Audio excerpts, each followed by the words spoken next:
Habíamos visto esta zona, no, acá.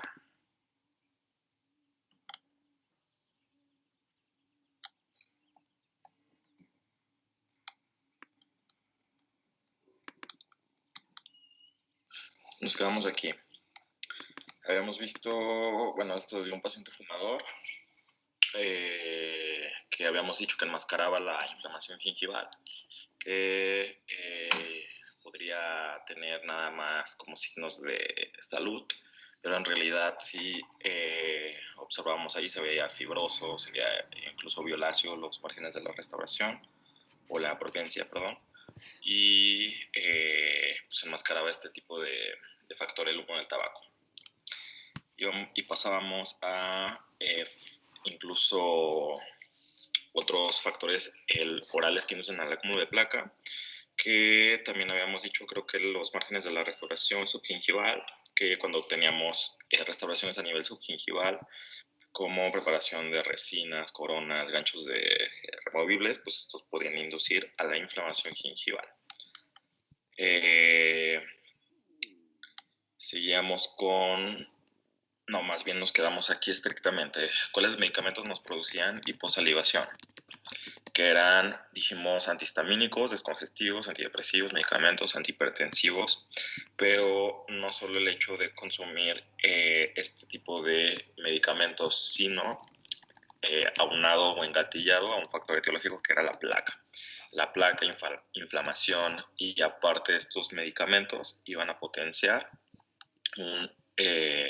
un efecto de hiposalivación o incluso otras manifestaciones que es el agrandamiento gingival.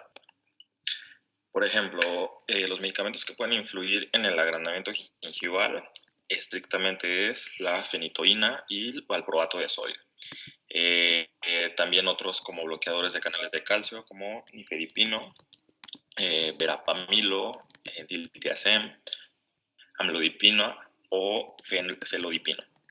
También inmunoreguladores como las ciclosporinas, dosis altas de anticonceptivos orales, bacterias de la placa junto con el fármaco son necesarias para producir esta respuesta gingival y no todas las personas que toman estos medicamentos desarrollarán este agrandamiento de los tejidos gingivales.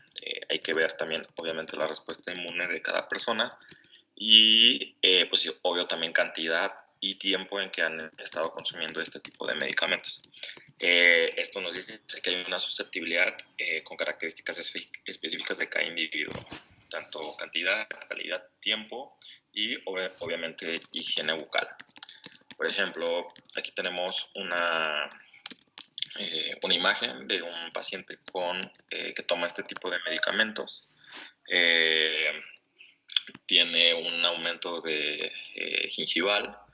Esto atrás pues, de ese agrandamiento gingival, pues obviamente se alcanza a ver un poco de irritante como placa, sarro.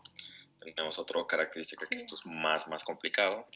Esto prácticamente ya no se observa nada de cara vestibular o lingual, nada más se alcanzan a ver ciertos cúspides de algunos dientes. ¿Cómo se imaginan que es el tratamiento para este tipo de pacientes? ¿Qué harían en la imagen de la izquierda y qué harían en la imagen de la derecha? ¿Es quirúrgico? Quirúrgico, ¿cómo realizarías ahí esa cirugía? ¿De una manera festoneada o nada más? Porque aquí hay que ver que hay que festonear cada diente y también hay que quitar pues el grosor, ¿no? De la encía. ¿Qué haces primero? ¿Lo haces en una cirugía? ¿Lo hacen en dos? Primero hacemos un raspado. ¿Cuál sería la logística?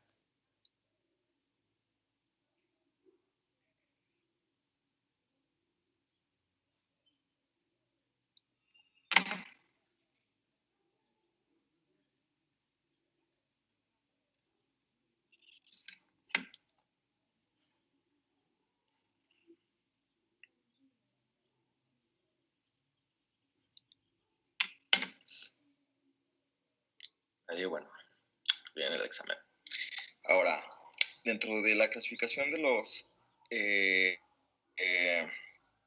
de los factores gingivales, bueno, condiciones que aumentan el crecimiento gingival, vemos esta tabla y esta tabla pues tiene diferentes como etiología en cuanto a la simplemente aumento gingival, pero ahí lo que se están marcados con rojos son los factores etiológicos más importantes del por qué hay manifestaciones o condiciones que pueden aumentar la encía o nada más condiciones pues, que favorecen a una anomalía en la encía. Por ejemplo, dentro de las características que tenemos pues son fibromatosis gingival hereditaria, que son estas imágenes que acabamos de ver, que esto ya lo dijimos que son principalmente por medicamentos. Tenemos ahí en la parte inferior, que es la candidiasis, que es pues, un hongo vilmente que comúnmente lo vamos a ver en pacientes que tienen prótesis total o prótesis removible. Hay que saber identificar este tipo de manifestaciones, que ya lo van a ver o ya lo vieron un poquito más en patología, y sobre todo, pues, qué tratamiento le ofrezco a ese paciente que tiene candidiasis, que generalmente el fármaco de elección es la nistatina. Y por último, también tenemos otro tipo de manifestaciones o pigmentaciones a nivel gingival que podemos trascender, que es la melanosis del fumador. Generalmente en periodoncia, pues vemos 3 factores de riesgo estrictos, que pues, son pacientes con diabetes, que los diabéticos también pueden favorecer a rápida destrucción del tejido periodontal y obviamente desarrollo de candidiasis. Pacientes que fuman también tienen factor de riesgo para pérdida de hueso y sobre todo pues, este tipo de condición de melanosis del fumador. Por ejemplo, la candidiasis, ¿de qué se deriva? Se deriva estrictamente de diferentes bacterias. La más común es la albicans, la brata, la Crusei, la tropicalis, la parapsilosis y la Guillermonti. ¿Qué es esa característica? Pues es una infección micótica más común en la mucosa oral, causada por la candidiasis albicans, o la candida albicans, perdón, y que es un organismo comensal normal de la cavidad oral, pero también un patógeno oportunista. Y clínicamente esto ya es un caso muy, muy severo. Se ve así como una mancha blanca, difuminada. Generalmente cuando palpamos en esa zona pues hay ardor. El paciente, esto bueno, ya es un caso muy, muy extremo, pero este tipo de características se nota mucho en el paladar. A veces no se nota estas siluetas como ulcerosas blancas, se ve un poco más eritematoso y posteriormente se van volviendo blancas a través del tiempo si no le damos tratamiento. Doctor. Ahora, dentro de las infecciones específicas en cuanto a nivel periodontal, la enfermedad periodontal se va a dividir en varios sectores que ahorita vamos a ver un cuadro, pero vamos a empezar con la enfermedad periodontal necrotizante. ¿Esto qué es? Es una enfermedad periodontal inflamatoria grave causada por una infección bacteriana en pacientes con factores de riesgo subyacentes específicos, o sea, mala higiene oral, tabaquismo, estrés, malnutrición, estado inmunitario comprometido, que esto lo vemos mucho en pacientes con VIH. Actualmente también un signo o síntoma de COVID pues es estas ulceritas. Dice que la necrosis central de las papilas puede ocasionar una destrucción considerable de los tejidos en la formación de un cráter. Si se establece la pérdida de inserción, el diagnóstico se convierte en periodontitis necrotizante o NP. Dice, para las lesiones con ulceración se extiende a más de 1 centímetro del borde gingival, incluido el tejido más allá de la unión mucogingival, y se ha utilizado un término como estomatitis necrotizante. Antes, en la clasificación pasada, había una característica como gingivitis o periodontitis necrosante. Ahorita casi en realidad es lo mismo, pero lo dividieron en 3. Por ejemplo, sí, dime. Eso está relacionado con lo que dicen de GUNA, la gingivitis ulcerosa necrosante aguda. Antes se clasificaban como GUNA. Ahorita ya estrictamente son nada más enfermedades necrotizantes y nada más va a ser o gingivitis o periodontitis y ya. Ah, ok. Y otra duda. Sí. Con respecto a lo que nos había comentado de las fotos que nos dijo como cuál es el tratamiento, o sea, no hemos como llevado periodoncia antes. Entonces, no sabríamos cómo decirle el tratamiento. Obviamente sabemos que es quirúrgico, pero como los tiempos y así, no sabríamos. Entonces, no sé si nos pueda como dar esa información. No tiene logística del tratamiento todavía. No sabemos eso aún. Bueno, entonces omítanlo y les voy a presentar yo después un caso para ver desde el principio a fin cómo se realiza, ¿sale? Para no confundirlos. Muchísimas gracias. Ok, entonces dentro de la enfermedad periodontal necrotizante se propone como un término común que abarca gingivitis, periodontitis o estomatitis necrotizante, que son estas tres prácticamente las que se caracterizan. ¿Qué flora vamos a contener ahí? Van a ser Celomonas, Fusobacterium y Prebotella. La flora variable consiste en una variedad heterogénea de tipos bacterianos. Y vemos ahí dos imágenes de la parte inferior izquierda, que si observan esa característica de la encía, pues se ve en realidad toda eritematosa, se ve ulcerada, se ve con pérdida de la papila interdental. Generalmente este tipo de pacientes tienen mucho dolor. Hay presencia obviamente ahí de placa. Y en la parte derecha pues vemos una situación un poco más exacerbada. Vemos mayor inflamación, la úlcera a nivel papilar ahí de los centrales superiores es más acentuada. Doctor, Sí. ¿sí puede ir un poquito más despacio? Porque como que no estoy captando bien y quiero entender y escribir, como que no, nada más no la hago.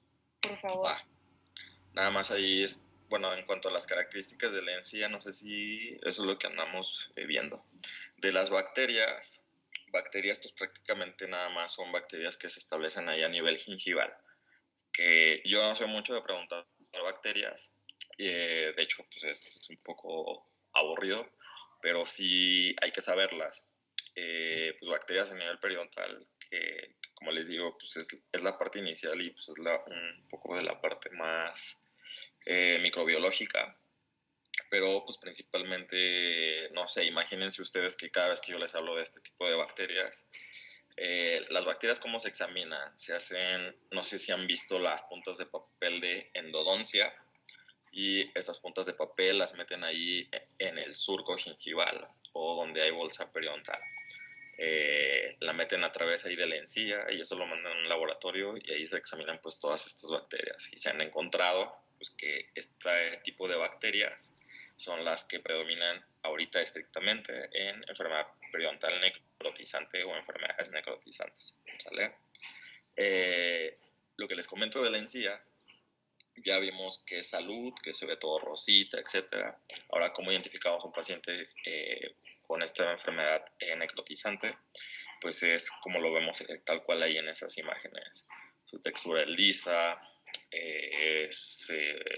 no tiene la característica de cáscara de naranja, hay pérdida del filo de cuchillo, prácticamente todo lo de enfermedad a nivel gingival. Para fortuna en sí, no, este tipo de infecciones específicas o ulceronecrotizantes no son muy comunes. Generalmente se dan en pacientes que tienen un alto estrés laboral o social y pacientes con VIH. Entonces, si se graban más o menos bien estas imágenes o que ya vean ustedes en un sitio específico alguna alteración o esta característica, luego vengan a la mente o VIH o pues algún estrés, alto estrés en ese paciente, ¿sale? Igual me paran si voy rápido otra vez.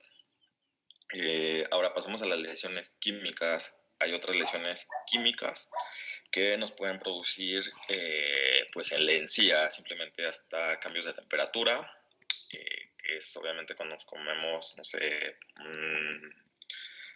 alimento, no sé, una quesadilla, el queso, un taco de tripa, no sé, o algo muy caliente, el mismo café.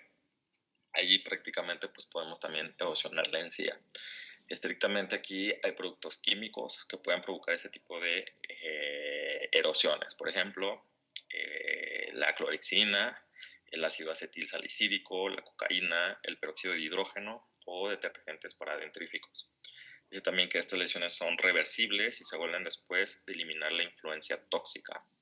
El ácido acetil salicílico antes se creía que, no sé, salía incluso una úlcera y molían la aspirina y después se lo colocaban en esa zona, pero en realidad quemaba más. Nosotros usamos mucho clorexidina.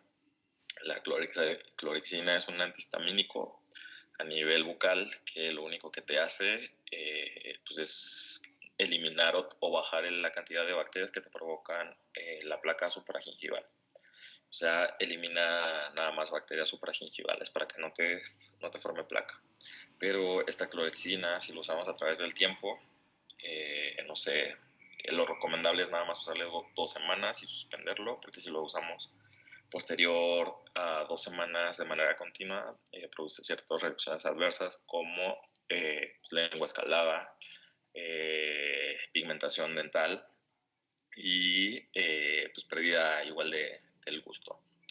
Pero como dice allí en la diapositiva, que son reversibles, o sea, si lo dejas de usar, pues esta sintomatología o efectos secundarios, por así decirlo, pues se eliminan. También otras sustancias como el hidróxido de calcio, el paraformaldehído, pueden desencadenar inflamación, ulceración y necrosis en el tejido gingival. El hidróxido de calcio pues lo usamos mucho en endodoncia para desecar el conducto, y el paraformaldehído pues es para diversos tratamientos, generalmente también para irrigación intraconducto, irrigación a nivel gingival o también preservación a veces de muestras. Dice que la mayoría de los casos el diagnóstico es obvio por la combinación de hallazgos clínicos e historia del paciente. ¿Por qué? Porque tú lo ves clínicamente, ves que hay una lesión y obviamente le preguntas al paciente antes de tú emitir un diagnóstico, pues, ¿qué le pasó allí? ¿Se pegó, comió algo, se puso algo? Pues obviamente si el paciente te dice, sí, me puse una aspirina, o no, pues me puse una pomadita, o no, pues me comí algo caliente, pues vas a saber que esa úlcera es por medio, por así decirlo, traumático y no por alguna enfermedad como vimos, como VIH. Ese es el diagnóstico pues descartable. Ahora, hay otra, dentro del cuadro que les di, pues hay una pigmentación gingival o melanoplasia. Esta pigmentación pues es en realidad normal, no quiere decir en pacientes pues obviamente que son de color. Por ejemplo, dice que se asocia con una variedad de factores exógenos y endógenos que incluyen medicamentos, metales pesados, genética, trastornos endocrinos como enfermedad de Addison y síndrome de Albrecht y síndrome de Jäger. Por ejemplo, vemos a este paciente, el paciente es un paciente de color, vemos que en la encía pues en general es rosita, pero hay ciertos sectores que hay ciertas manchas o pigmentaciones negras. Hay de dos, como este paciente pues es de color, asociamos que es a nivel genético, porque nada más está muy localizado, y cuando podemos predecir que este paciente realizó una pigmentación exógena, o sea, derivado a otro material, a veces es por las amalgamas que se colocaban pues en el pasado. La amalgama a través del tiempo, si la amalgama está muy cerca, allí en el cuello cervical del diente, puede provocar una pigmentación sobre la encía porque pues es un metal pesado que contiene plata, estaño, y pues eso tiene una reacción a nivel gingival que puede traspasar el metal a través de la encía y provocar este tipo de pigmentación. Ahora, hay otro mancha o melanosis, que es lo que hablábamos de melanosis del fumador. Vemos que aquí pues el factor etiológico es el tabaco, es mayor frecuencia en la encía mandibular anterior, tanto a nivel superior e inferior. ¿Por qué? Porque pues por ahí pues, le dan el toque del cigarro, del tabaco, y la melanosis mejora gradualmente o se resuelve por completo al dejar de fumar. Por ejemplo, vemos la imagen a nivel inferior, izquierdo y derecho, que en el izquierdo es más acentuado, es más oscuro. Si el paciente pues deja de fumar, va a ir desvaneciéndose o hay a veces pacientes que no lo hacen relativamente rápido y ahí se puede hacer algo quirúrgico.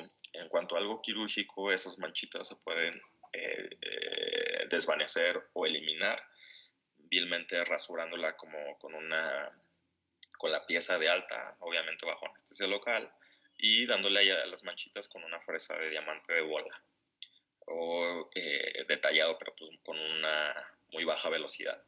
Y vemos en la parte derecha un caso igual, no sé si se alcanza a ver, que en el margen gingival se ve un poco rosa, pero ya a partir del margen hacia apical se ve de manera grisácea, incluso pues más negra.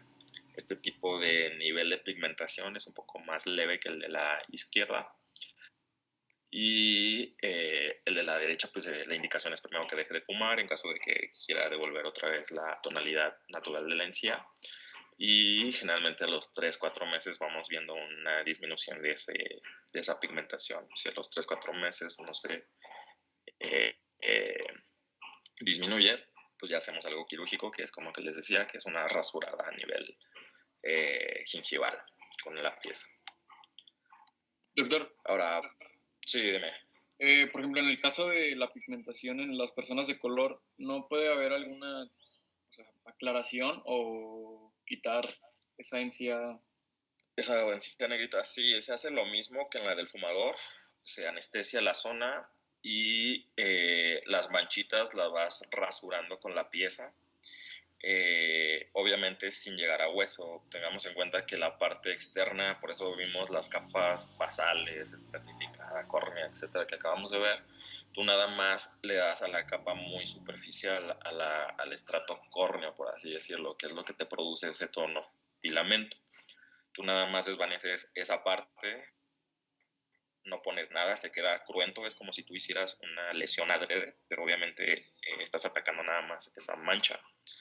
Y lo dejas así vilmente y nada más le prescribes analgésico antiinflamatorio a tu paciente y a través de una semana prácticamente ya está cicatrizada.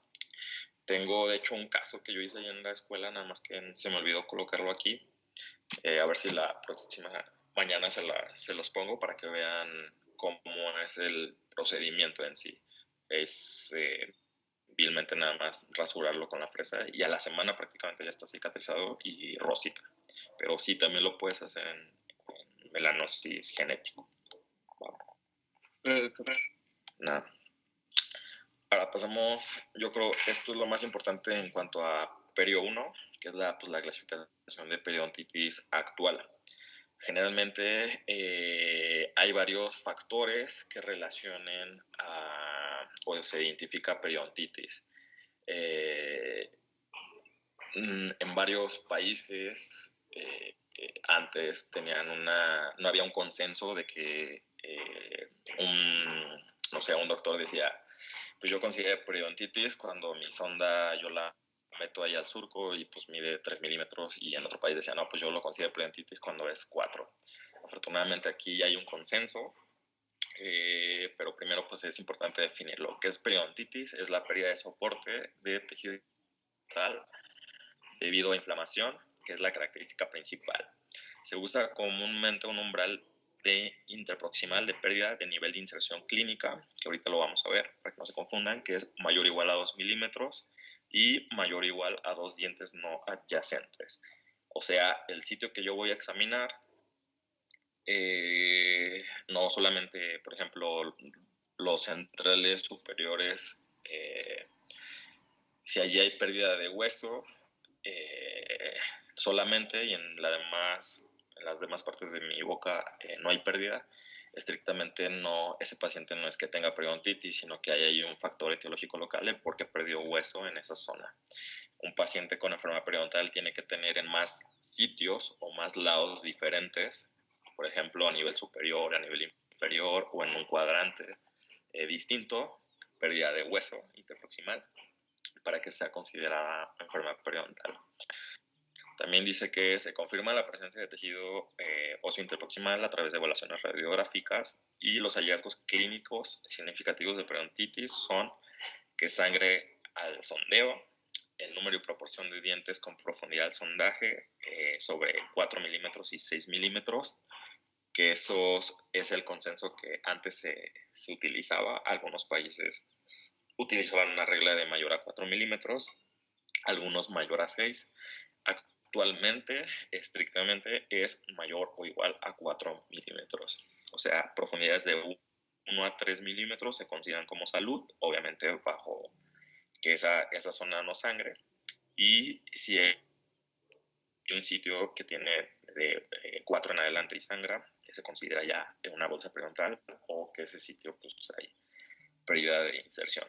Y también dice de dientes con pérdida de nivel de inserción clínica mayor a 3 milímetros y mayor a 5 milímetros. Estrictamente también ahorita es mayor o igual a 3 milímetros. Antes se usaba hasta 5 milímetros. Esos nada más son variaciones de datos internacionales. Ahora, ¿cómo definimos estrictamente un caso de periodontitis? Pues aquí hay cinco casos. Por ejemplo, el NIC interdental o el nivel de inserción clínica interdental es detectable en más de 2 dientes no adyacentes, lo que les comentaba. Si esa zona perdemos inserción solo en un sitio, no es considerado como enfermedad periodontal. Tiene que haber más sitios en 2 dientes diferentes o que no estén juntos. Ahora, el número 2 dice que el nivel de inserción clínica bucal es mayor a 3 milímetros con bolsas, igual mayor a 3 milímetros en más de 2 dientes, y el NIC no observado no puede atribuirse a causas no relacionadas con periodontitis, tales como recesión gingival de origen traumático, que también vamos a ver qué es una recesión gingival, caries dental con extensión en área cervical. Estas dos situaciones no se consideran como enfermedad periodontal. O sea, la recesión en sí es por otro factor etiológico, no es por enfermedad periodontal. Y la caries dental que observamos en el cuello de los dientes, eso es debido a las bacterias pues que están provocando la destrucción del diente y no del hueso. Ahora dice presencia en número 3, presencia de nivel de inserción clínica en la cara distal de un segundo molar y asociada con una malposición o extracción de un tercer molar. Cuando nosotros sondeamos en la zona del 17, del 27, de 37 y 47 en la parte distal, en caso de que no tengamos terceros molares, generalmente esa zona retromolar tenemos una encía más gordita, más ancha o más gruesa, que los valores normales ahí al sondaje pues van a ser incluso de 4, a veces hasta de 5. En esos sitios, si tenemos estos valores, en sí no se asocia a que tenga pérdida de hueso, sino que es la característica de la encía fisiológica o natural del por qué mide esa distancia. Entonces, en esa parte de retromolar tampoco lo deberíamos de considerar. Si se fijan, los dos primeros, el 1 y el 2, ahí son características que sí definimos a un caso de periodontitis, y 3, 4 y 5 en realidad ahí no vamos a presenciar un caso de periodontitis. El número 4 dice lesión endodóntica que drena a través del periodonto marginal, que es cuando tenemos una lesión apical, que igual después lo vamos a ir viendo con imágenes, y fractura de la raíz vertical. La fractura de la raíz vertical pues es por medio de un trauma, un golpe, o que el paciente mordió ahí una cosa muy dura, tenía alguna restauración, se fracturó el diente a nivel radicular, y ahí se hacen abscesos o incluso drenapos. Bueno, lo que vimos anteriormente, ¿cómo se clasifican la periodontitis? Estrictamente se clasifica en 3. Periodontitis necrotizante, con sus variantes, periodontitis como manifestación directa de enfermedades sistémicas, y simplemente periodontitis. Ahorita vamos a ver un cuadro para entenderlo mejor. Y nos dice que el diagnóstico diferencial se basa en la historia clínica, en los signos y síntomas específicos de la periodontitis necrotizante o la presencia o ausencia de una enfermedad sistémica infrecuente que altera la red. Por ejemplo, es este cuadro. este cuadro lo vamos a entender mejor. Esta es la nueva clasificación y nos dice enfermedad periodontal y condiciones pues, de enfermedad periodontal. Por ejemplo, del lado izquierdo, el primer cuadro nos habla nada más de salud periodontal y enfermedades gingivales y condiciones. Dentro de este cuadro se subdivide en tres, que es salud periodontal y salud gingival. Luego vemos la gingivitis inducida por placa y la gingivitis no inducida por placa. Y en medio vemos las formas de periodontitis. La periodontitis puede ser una enfermedad periodontal necrotizante, una periodontitis vilmente nada más, o una periodontitis con manifestación de alguna enfermedad sistémica, que también las vamos a ver. Y en la parte derecha vemos condiciones que afectan al periodonto, por ejemplo, enfermedades sistémicas que afectan al periodonto o a los tejidos de soporte del periodonto, lesiones endoperidontales o abscesos periodontales. En la parte del medio vemos deformidades mucogingivales. Luego, factores oclusales o factores traumáticos oclusales, perdón. Y en la última vemos factores relacionados al diente y prótesis que pueden afectar al periodonto. Este cuadro es estrictamente pues, que se lo sepan. En sí, relativamente, la parte pues, que nos más interesa pues, es la del medio. ¿Cómo se clasifica? Pues periodontitis, como periodontitis vilmente, enfermedades periodontales necrotizantes y pues, enfermedad periodontal provocada o manifestada por alguna enfermedad sistémica. Y abajo, que lo vamos a ver como muy, muy levemente, es pues, enfermedades periimplantales, que ya cuando coloco yo un implante en un vano desdentado o un reborde alveolar edéntulo, al colocar un implante ya observamos o una salud periimplantar, una perimucositis, perimplantitis o alguna deficiencia en cuanto a nivel de tejido blando a nivel periimplantar. Que lo de abajo les digo, no es tan necesario que se lo sepan, eso no lo voy a preguntar. Ahora, dentro de pasamos a lo que es enfermedad periodontal necrotizante estrictamente. Si se fijan, en la parte izquierda de la clasificación, toda la información que acabamos de ver de melanosis, de candidiasis, de agrandamiento gingival inducido por placa y todo eso es lo que acabamos de ver en el primer cuadro. Ahorita vamos a ver lo que es en el cuadro de en medio, que es periodontitis. Vamos a empezar con las enfermedades necrotizantes. Dentro de las enfermedades periodontales necrotizantes, dice que son lesiones de gingivitis necrotizante que se caracterizan por la presencia de úlceras en el epitelio escamoso estratificado y la capa superficial del tejido conjuntivo gingival, rodeado por un infiltrado inflamatorio agudo no específico, que ya acabamos de ver más o menos imágenes de cómo se observa. Se ha descrito 4 zonas: una zona bacteriana superficial, una zona rica en neutrófilos, una zona necrótica y una zona de infiltración de espiroqueta bacteriana. Ahora, nos dice que las enfermedades periodontales necrotizantes están fuertemente asociadas con el deterioro del sistema inmunitario del huésped. Entonces lo repito porque es muy difícil identificarla, pero vamos a ver este tipo de enfermedad en pacientes crónicos, como ya vimos, SIDA, niños que sufren con desnutrición severa, condiciones de vida extrema o infecciones graves y pueden construir una condición severa o incluso que amenaza la vida. También pacientes con compromiso temporal y o moderado, por ejemplo, en fumadores o pacientes adultos con estrés psicosocial. Estas son las 2 características etiológicas principales para desarrollar este tipo de enfermedad. Ahora, dentro de esta clasificación, como les decía, se divide nada más o gingivitis o periodontitis necrotizante. Es fácil identificarlas. La gingivitis vamos a tener que es un proceso inflamatorio agudo de los tejidos gingivales que se caracteriza por la presencia de necrosis, úlcera, que es la característica más específica de las papilas interdentales.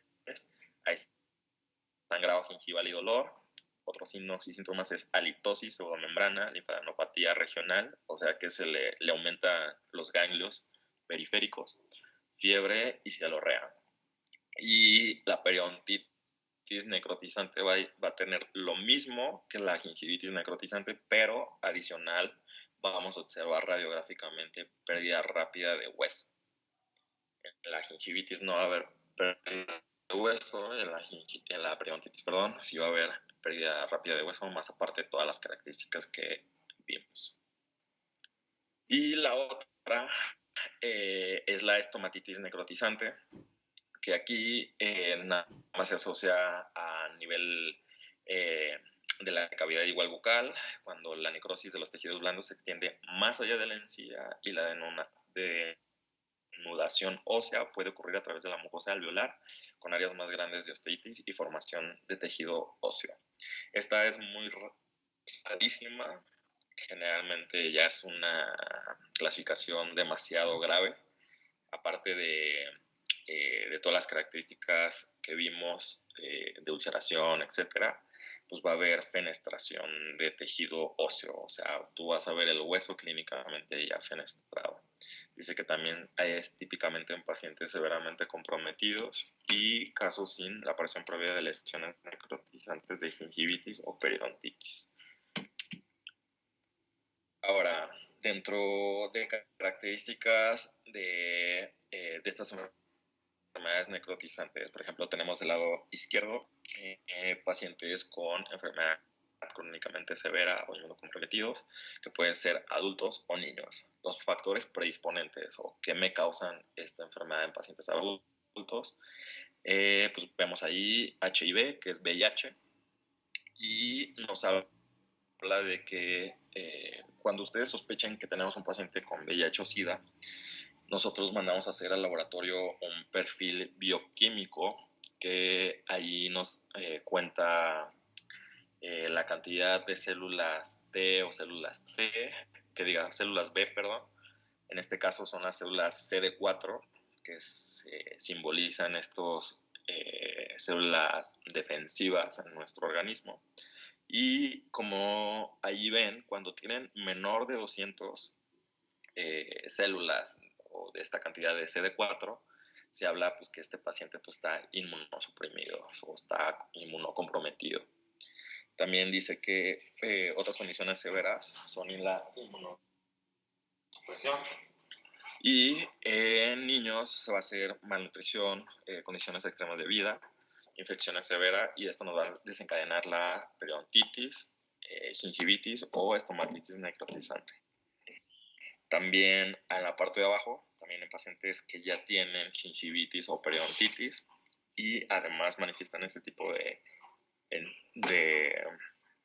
trastorno, pues los factores predisponentes van a ser estrés, malposición, el tabaco, hábitos, también cráteres residuales en cuanto a una enfermedad periodontal ya tratada, que también lo vamos a ver con radiografía, como son factores locales como proximidad radicular, dientes en malposición. En una radiografía, cuando ustedes observen los molares, generalmente el molar superior, molares superiores, tanto 17 y 16 o 26 y 27, si toman una radiografía van a ver como que las raíces se juntan. Ese es un factor anatómico local en el cual se puede producir una rápida o pérdida ósea por esa característica. Y también otro factor predisponente es simplemente la enfermedad periodontal existente. Y pues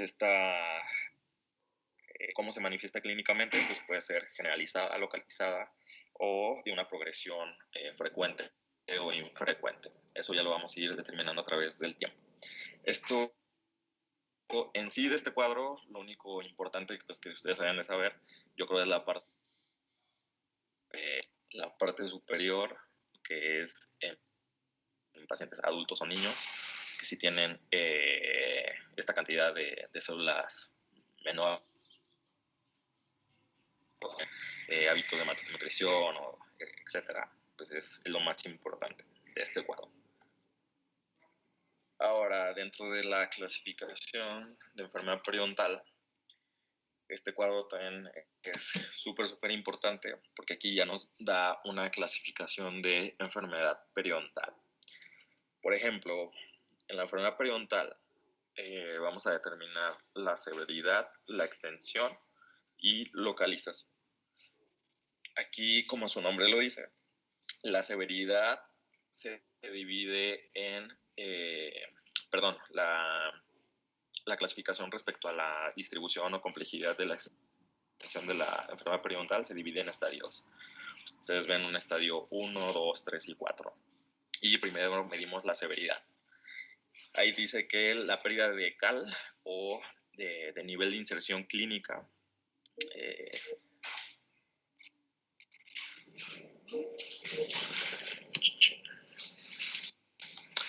ahí creo que se me fue la señal, ¿verdad? Ahí ya me escuchan otra vez.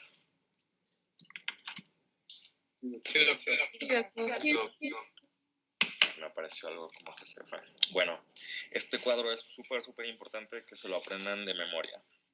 Vemos ahí la periodontitis por estadio. Vemos la severidad. En primera instancia vemos el CAL. CAL es, por sus siglas en inglés, Clinical Attachment Loss o pérdida de nivel de inserción clínica. En el estadio 1 vamos a observar que pierde de 1 a 2 milímetros, que esto es un promedio, no es por sitio. El día de mañana vamos a ver cómo ustedes pueden determinar que ha perdido este promedio o esta cantidad. El estadio 2 van a perder de 3 a 4 milímetros. El estadio 3 y el estadio 4 van a perder más de 5 milímetros, en general todos los dientes. Luego nos vamos a una evidencia radiográfica. En el estadio 1 vamos a ver una pérdida hasta nada más el tercio coronal, que es menor al 15% de la longitud del diente. En el estadio 2 vamos a ver del 15 a 33% de pérdida de hueso. En el estadio 3 y en el estadio 4, pues vamos a ver de una extensión de la mitad de una pérdida de hueso desde la mitad del diente hasta pues ya hasta el ápice. Y nos vamos a la pérdida dental en cuanto a severidad. En el estadio 1 y en el estadio 2 no tenemos pérdida dental debido a periodontitis. En el estadio 3 tenemos una pérdida dental menor a 4 dientes y en el estadio 4 tenemos una pérdida mayor a 5 dientes. Y nos vamos a la parte de abajo. En la parte de abajo dice la complejidad a nivel local. En el estadio 1 vamos a observar profundidad al sondaje menor a 4 milímetros en promedio. Y hay una pérdida de hueso horizontal a nivel radiográfico. En el estadio 2 vamos a ver una profundidad menor a 5 milímetros y también una pérdida de hueso horizontal. En el estadio 3 vamos a ver más condiciones. Por ejemplo, vamos a ver todas las características del estadio 1 y 2, más aparte ya profundidad del sondaje mayor a 6 milímetros, pérdida de hueso vertical también mayor a 3 milímetros, compromisos de Furca, grado 2 y grado 3, que también lo vamos a ver, cómo se clasifican la pérdida de Furca, un defecto en cuanto a nivel crestal moderado. Y el estadio 4 pues es prácticamente más complejo. Todo lo que viene en el estadio 1, 2 y 3, más aparte que ese paciente necesita pues una rehabilitación muy compleja debido a que ya vamos a tener una disfunción masticatoria, ya no vamos a tener guías caninas, guías incisivas, guía molar. También vamos a tener movilidad en los dientes, movilidad grado 1, 2 o 3. En este caso es una movilidad mayor a 2 milímetros, mayor a 2, perdón. También vamos a ver cómo se clasifica la movilidad. También vamos a ver defectos óseos severos. Vamos a ver un colapso en cuanto a la mordida. Y también vamos a tener menos de 20 dientes remanentes en boca. Y abajo nos habla de la extensión y distribución de la enfermedad periodontal.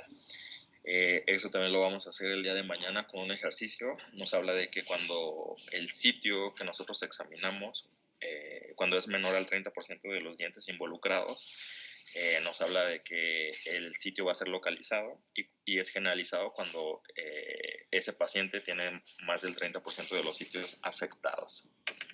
Este cuadro no lo tenemos que aprender súper bien.